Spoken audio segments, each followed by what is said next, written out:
There's so many great and unique Nintendo IPs. However, when it comes to challenges, only Mario seems to get the spotlight. We need a new mascot. We need someone who saves the planet every day. We need someone who lives on a planet called Popstar. We need Kirby. Wait, what's that? Kirby's out by how? Well, shoot, gotta rewrite this intro. There's so many great and unique Nintendo and HAL franchises, but only Mario seems to get the spotlight when a Kirby Q video. Hey, Mini Toads! You ready to learn more from yours truly? I want to get this out of the way right from the start. I have a lot of nostalgia for Kirby Triple Deluxe for the 3DS. It came out in a time where I started caring about video games more.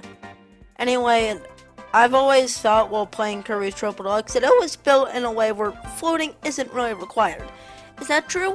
Let's find out as we see how few floats it really takes to beat Kirby Triple Deluxe. So, 1-1 doesn't really have a lot to talk about, although it does have Sword. Its advantages. Let's just get past the floating tutorial, and it's useful before a certain showstopper. That's really all I want to say about Sword. So let's move on to Hypernova. Advantages. Lets you suck it with the power of 500 vacuums. Disadvantages. There's no up B.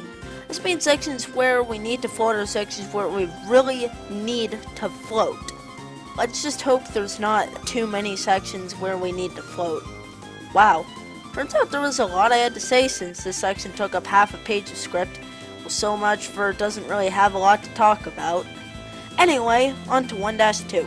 There's only one thing I'd like to say here, and it's that if you up-slash with any ability a second time, at just the right time, you can get height. Repeat this and you'll get a float substitute. This is one of the reasons why Hypernova won't be useful. Anyway, this lets us get the rare keychain and move on to 1-3. This is probably the hardest level in World 1, next to some of the World 2, I'd say. At least in this run. Everything seems normal until we get to this Hypernova section. This has a sunstone that, as far as I know, can't be gone. But hey, once I get comments when I'm 13, comment below if you can make this jump. Anyway, we're off to 1-4. This introduces us to Beetle. Advantages.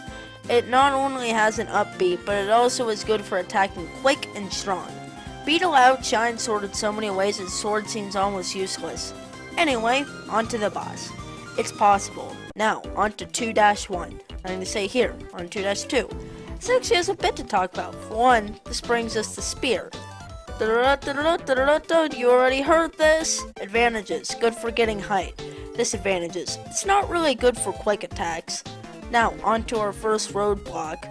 This jump.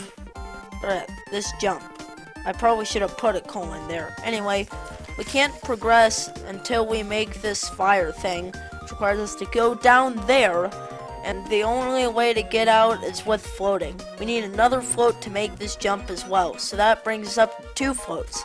But fine, 2 floats isn't that bad considering how far we are. Anyway, onto 2-3. It's no sweat. Onto 2-4. It also has nothing to talk about. Onto the boss. It's easy. On to 3-1. There are no floats required, just don't be an idiot and go for the 3rd sunstone. Also, my emulator really didn't like this level. Look at this, 19 frames per second, out of 60. That's less than a third of the speed. Man, I really do like math. Anyway, on to 3-2. It has nothing to talk about. On to 3-3. Well, let me transition just to the snow part. I'll transition us to 3-4. This level has another section that's impossible. You see, we have to put snowmen's heads onto the right bodies. I mean, it doesn't have to be the right bodies, which is good, because it lets us skip 2 floats. But we still need to put the heads on the bodies, which takes 2 floats. But even after that, this gap is too wide to jump over. So after all of that, anyway, so now we're up to 5 floats. Yikes. On to the boss. It's easy. 4-1, however, has this section. It requires us to up-slash a few times with Beetle. It isn't easy to pull off, but you can make it up without floating. 4-2 has nothing to talk about. 4-3, however, gives us some issues. You see, there's this section where we can't use our ability. Okay, well, we had this earlier, so no big deal. Except now we have to go over this wall. This wall is way too steep for us to jump over, so we have to float not once, not twice, but 3 times. This is some really bad luck. So now we're up to 8 floats. 8! This isn't that good since now we've had acquired floats in every one of the previous 3 worlds. Now, on to 4-4. It gave me quite a bit of trouble, so that's not good, but it is possible. So is 4-5. 4-6 is a boss which I used to really hate, but it still isn't too hard. 5-1 is easy, just don't go for the 3rd sunstone. 5-2 is really easy. Wow, you gotta love how I specified that it was really easy. And it is a good way to grab some sunstones. But nothing, and I repeat, nothing, could prepare me for 5-3. Some of us require us to do some really quick movements, and some of them require floating. Well, we can just upslash, but it still isn't easy, okay?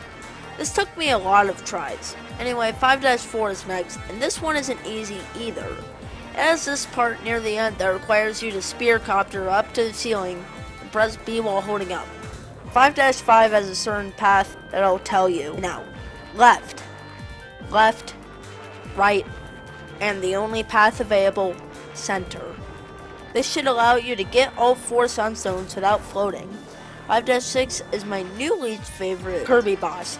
He's just kind of hard. Well, on the plus side, World 6 should be easier. And it is. The only level of note is 6-3. This is a Hypernova Marathon that requires 4 floats. Well, now we're up to 12, but that's our final number, as all the left are some bosses. So, that's it. That is all I have to say. The final number is 12. I thought I'd specify that. The final number is 12. But you can go fix that if you just try this challenge yourself. Anyway, I hope you enjoyed this challenge. Peace out, guys!